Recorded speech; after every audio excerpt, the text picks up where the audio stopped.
Welcome to the Judge Eric Show, bringing law and order to the wild, wild web.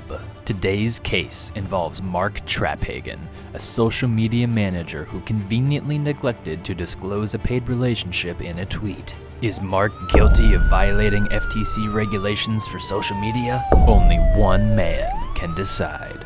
Justice might be blind, but he's not. This is the Judge Eric Show.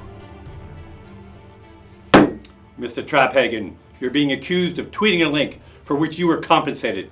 Let's hear your side of the story. Well, yes, Your Honor, I did tweet the link, but I didn't know I had to disclose my relationship to the business I was promoting. It was just one tweet and... Guilty. Ignorance of the law is no excuse. I sentence you to a lifetime ban from social media. Take him away. But I didn't know. I didn't mean any harm. Please don't ban me from Twitter.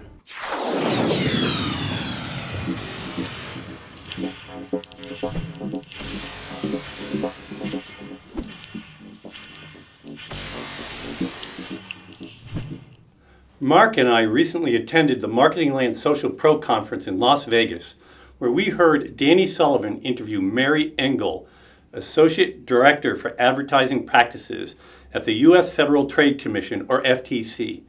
Mark, why did Danny have an FTC representative at a social media conference? Well, Eric, over the past few years, the FTC has been releasing a series of enforceable guidelines for online advertisers, content producers, and social media users.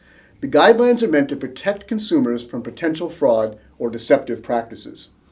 So what is the FTC concerned about when it comes to social media? Well, social media posts sometimes promote or link to businesses or other commercial interests, or someone may write a review of a business or a product in a social post.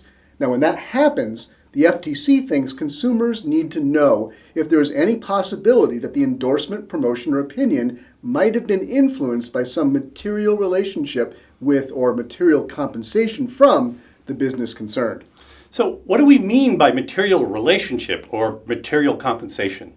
That's where things start to get a bit murkier. By material relationship, they mean a relationship where the two parties are in business together, have some sort of partnership, or have even just agreed to mutually help each other out. Material compensation is any form of compensation, money, gifts, free products, free services, etc., that might be enough to influence the receiver. So any relationship or compensation that might possibly affect the neutrality of a promotion or review? Right. Of course, that's always going to be a judgment call.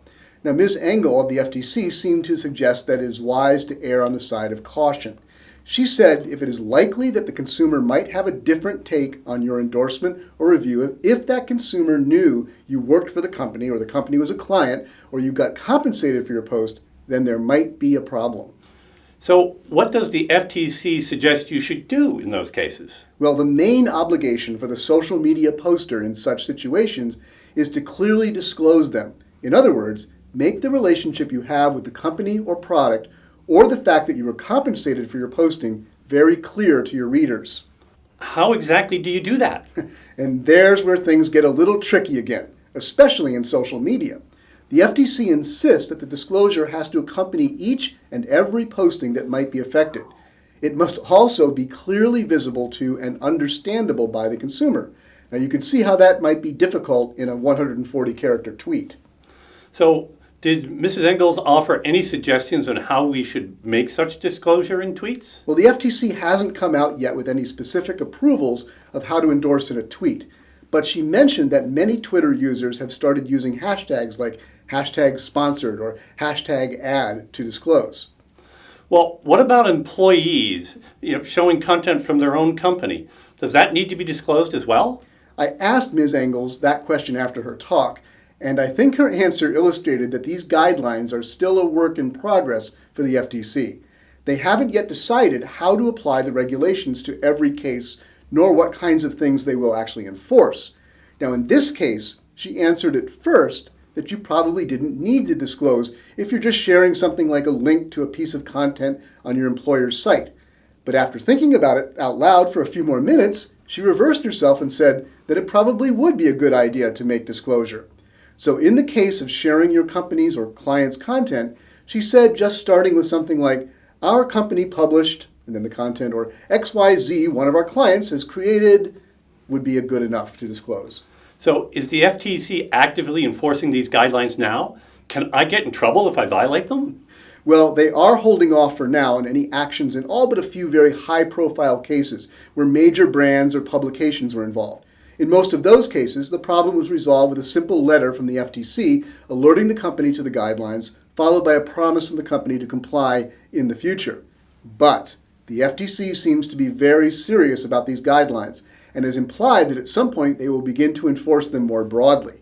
So it's probably wise to make this part of your social media policy and practice now. Thanks, Mark. You can see Mark's full report on Danny Sullivan's interview with the FTC representative for Marketing Land at the link on your screen now. And in that article, Mark gives you a lot more detail about how and when to apply these regulations.